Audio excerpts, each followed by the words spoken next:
You are the worst reporter. No wonder CNN has no ratings because মার্কিন president Donald Trump আবারও বিতর্কের কেন্দ্রবিন্দুতে। এবার তিনি সরাসরি আক্রমণ করেছেন সিএনএনের সাংবাদিক কেটলান কলিন্সকে।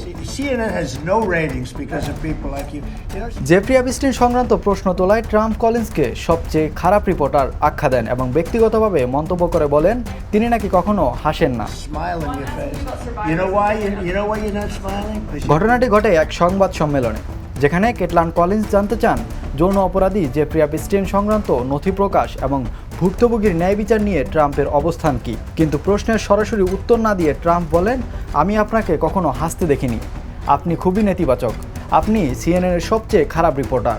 এ সময় তিনি সিএনএনকে একটি অসৎ সংবাদ মাধ্যম বলেও মন্তব্য করেন। You are the worst reporter.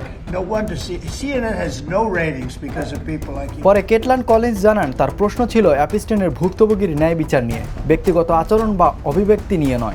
তবে ট্রাম্প প্রশ্নের জবাব না দিয়ে সমালোচনা চালিয়ে যান। You're a very dishonest organization. এই মন্তব্যের পর সাংবাদিক মহল ও সামাজিক যোগাযোগ মাধ্যমে তীব্র প্রতিক্রিয়া দেখা যায়। অনেকেই বলেন যৌন নিপীড়নের মতো সংবেদনশীল ও গুরুতর বিষয়ে প্রশ্ন করার সময় হাসি প্রত্যাশা করাও অযৌক্তিক এবং সাংবাদিকতার পেশাগত শিষ্টাচারের পরিপন্থী। It was a conspiracy against me, literally, by Epstein and other people. CNN এক বিবৃতিতে কেটলান কলিন্স একজন পেশাদার ও দায়িত্বশীল সাংবাদিক হিসেবে উল্লেখ করে তার পাশে থাকার কথা জানায়। Do you think that they should be more transparent? They thought they released him. বিশ্লেষকদের মতে জেফ্রি অ্যাপস্টিন ইস্যুতে প্রশ্ন উঠলেই ট্রাম্পের সঙ্গে সংবাদ মাধ্যমের সংঘাত নতুন নয়। এর আগেও এই বিষয়ে ঘিরে একাধিক সাংবাদিকের সঙ্গে তার প্রকাশ্যে বাকবিতণ্ডার নজির রয়েছে। এই ঘটনার মধ্য দিয়ে আবারও প্রশ্ন উঠছে, সংবেদনশীল ইস্যুতে জবাব দেওয়ার বদলে আক্রমণের পথ কি বেছে নেওয়া হচ্ছে? CNN has no ratings because of people like you. Imran Hossain, the news.